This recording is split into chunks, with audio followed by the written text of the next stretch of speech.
آج جدید سائنس ہمیں ترقی کے راز بتاتی ہے. وہ رستہ جس پر چلیں تو ترقی مل جائے گی.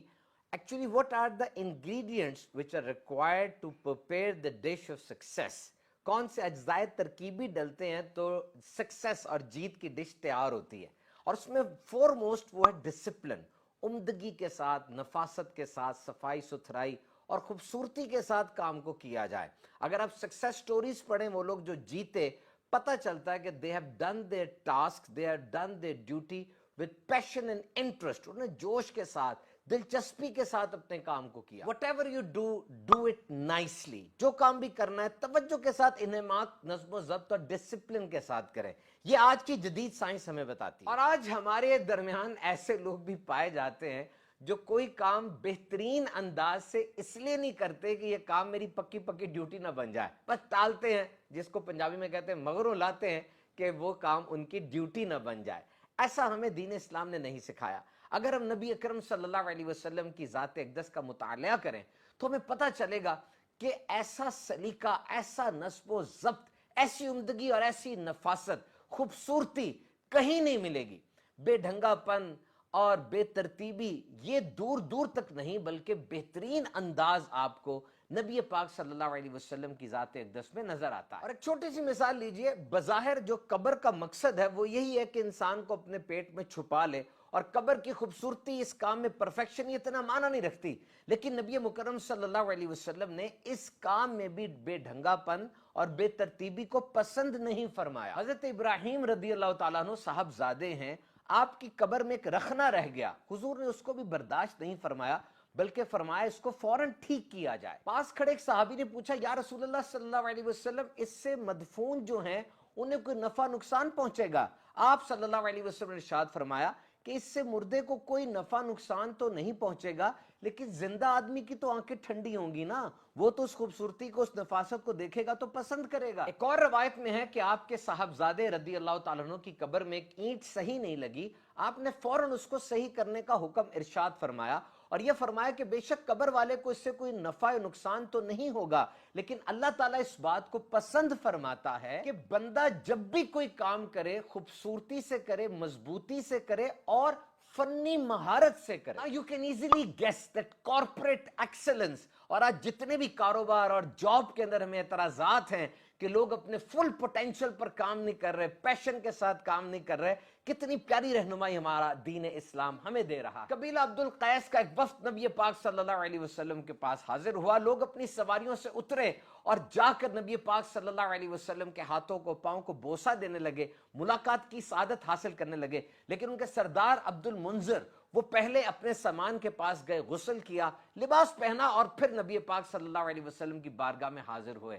یہ دیکھ کر، یہ ترتیب اور یہ ڈسپلن دیکھ کر نبی پاک صلی اللہ علیہ وسلم نے فرمایا، اللہ پاک تمہاری دو عادتوں کو پسند فرماتا ہے، ایک حلم اور ایک حیا.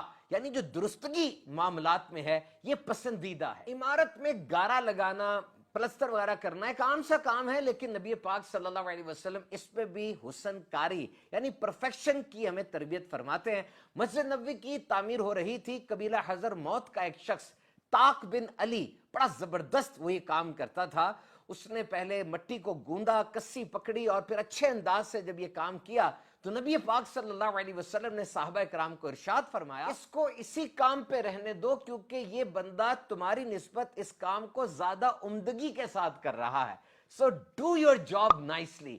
اور میرے آقا صلی اللہ علیہ وسلم کی یہ ایک دعا ہے، یہ ایک جملہ ہے، ہر آفس کے متھے پہ لگا دو اور سب کو یہ بات سمجھا دو. آپ دیکھیے گا ایفیشنسی کتنی بڑھتی ہے. ارشاد فرمایا، اللہ تعالیٰ اس بندے پہ رحم فرمائے کہ جو کام کرے پختگی سے کرے.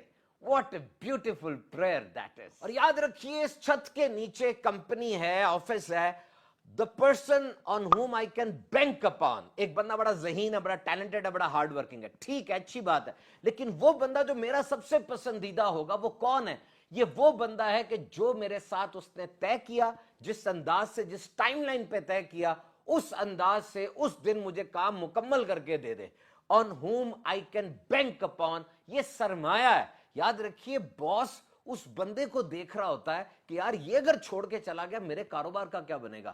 اس کی اتنی زبردست گرومنگ ہے. بہرحال یہ بات بھی کہی جاتی ہے کہ نظام ایسا ہونا چاہیے کہ وہ نظام خود آپ کو ہر دور میں ایک اچھا ورکر پرووائڈ کرتا چلا جائے, اور وہ ورکر جو اچھا نہیں ہے, ایفیکٹو نہیں, ایفیشنٹ نہیں ہے, نظام ایسا ہو کہ خود بخود وہ فلٹر آؤٹ ہو جائے. تو جیسے جیسے کمپنی کی گروتھ ہو رہی ہے, میری گروتھ کمپنی کی گروتھ کے ساتھ ہوگی, یہ ڈیڈیکیشن ہے. اور آج کے دور میں فوربس میگزین کے مطابق امپلائی ایگزٹ یعنی لوگوں کے استعفیٰ دینے کی تعداد وہ ریکارڈ ہے اس وقت, بہت زیادہ لوگ چھوڑ رہے ہیں. تو اس حالت میں باس کی ذمہ داری ہے, لیڈر کی ذمہ داری ہے کہ وہ لوگوں کے پوٹینشل کو کس طرح ہارنس کرتا ہے, لوگوں کو کس طرح ٹیم کا حصہ بناتا ہے, اور انہیں یہ سمجھاتا ہے کہ سسٹم کی سکسس میں تمہارا کتنا بڑا رول ہے. اور کسی بھی تحریک, کمپنی اور آفس کی ترقی کا راز ہی یہی ہے کہ وہاں کے ورکر کام میں اپنے پرسنل کو, اپنے اندر کو انویسٹ کرے. کہا جاتا ہے کہ people can do what ever they like, when ever they like, where ever they like, and how so ever they like. لوگ جہاں چاہتے ہیں, جو چاہتے ہیں, جس انداز سے چاہتے ہیں کام کرتے ہیں, لیکن یہ انداز ایسا ہو جو کمپنی کو آن دا ہول بینیفٹ پہنچا رہا ہو. ڈزنی ایک بہت مشہور کمپنی ہے, اس کے اندر یہ کہا جاتا ہے کہ ہم لوگوں کو ڈزنی میں نہیں ڈالتے بلکہ ڈزنی کو لوگوں میں ڈالتے ہیں.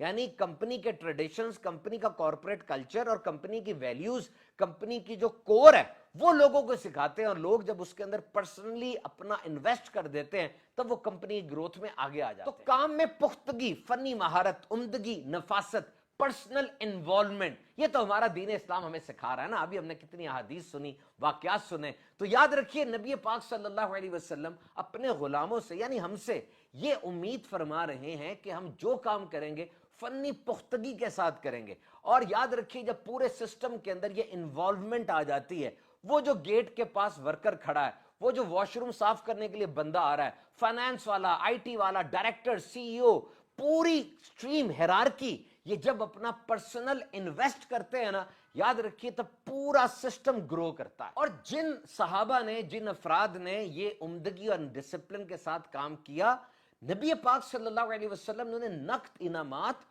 اور دعاؤں سے بھی نوازا. اور یہ کہا جاتا ہے کہ عورت کے لیے بہترین جگہ وہ اس کا گھر ہے, گھر کو سنوارنا, کیونکہ عورت پرائمری کیئر گیور ہے. سب کے ساتھ حسن سلوک, نرمی کا برتاؤ, تکلیف میں اپنے آپ کو ڈھال لینا, طبیعت سے متاثر ہو جانا, یہ سب عورت کی فطرت میں ہے. اب یہاں پر جب عورتوں نے نبی پاک صلی اللہ علیہ وسلم سے عرض کی, یا رسول اللہ, مرد تو مہم پر, جہاد پر جاتے ہیں, وہ زندہ بچ آئیں یا شہید ہو جائیں ان کو بہت اجر ملتا ہے, ہمارا اس میں کیا کنٹریبیوشن ہوگا, ہمارا جہاد کیا ہوگا؟ نبی پاک صلی اللہ علیہ وسلم نے فرمایا, عورت کا جہاد گھر کے ماحول کو سازگار بنانا, شوہر کی فرما برداری اور اس کے ساتھ حسن معاشرت ہے. یعنی یہاں بھی آپ دیکھیے کتنا پیارا لیسن دیا جا رہا ہے کہ گھر میں ڈسپلن کی واحد ذمہ دار عورت ہے. اگر عورت ورکنگ لیڈی بھی ہے تب بھی اسی سے امید کی جاتی ہے کہ گھر کے ڈسپلن کو برقرار رکھے گی, نظم و ضبط کو ٹھیک رکھے گی. تو بہرحال دین اسلام ہماری ہر طرح سے رہنمائی کرتا ہے جناب, اور ڈسپلن ہو, عمدگی ہو, نفاست ہو, آج کی جدید سائنس جن باتوں کو بتا رہی ہے, آقا علیہ الصلوۃ والسلام نے 1400 سال پہلے ہماری رہنمائی فرما دی. جڑے رہیے ہمارے یوٹیوب چینل کے ساتھ اور نئی نئی چیزیں سیکھتے رہیے.